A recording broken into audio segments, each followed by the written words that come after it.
I am going to recite a poem called The Muddlehead by Ogden Nash. It's a light-hearted poem that highlights the humorous side of being forgetful and unorganized. It reminds us to be patient and have understanding of those whose memory is not the best and those who do not have many organized skills. So here it goes.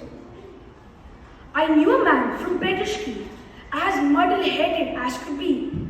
He always got mixed up with his clothes. He wore his mittens on his toes, forgot his collar in his haste, and tied his tie around his waist. What a muddle-head was he, that man who lived in Petrishki. They told him as he went about, "You've got your coat inside out." And when they saw his hat, they said, "You've put a saucepan on your head." What a muddle-head was he, that man who lived in Petrishki. At lunch, he scratched a piece of bread and spread some butter on his head. He put his walking stick to bed while he stood in the rack instead. What a muddle-head was he, that man who lived in Petrishki. He walked up to a tram one day and climbed in very sprightly. Conductor thought that he would pay.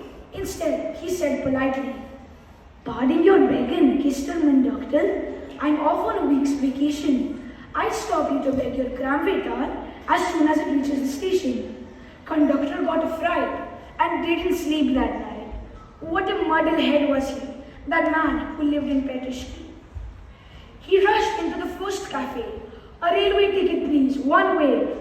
And at the ticket office said, "A slice of tea and a cup of bread."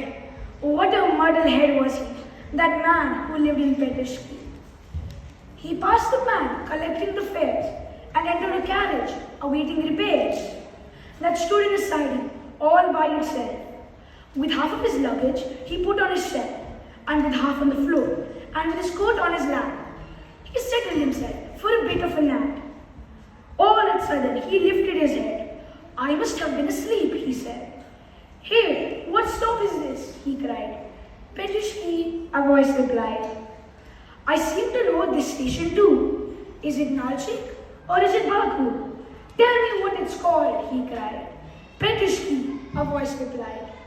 Up he jumped. "It's a crime. I've been riding all this time, only to end up where I began. Is this a way to treat a man?" What a muddle-head was he, that man who lived in Petrishki. What a muddle-head was he, that man who lived in Petrishki.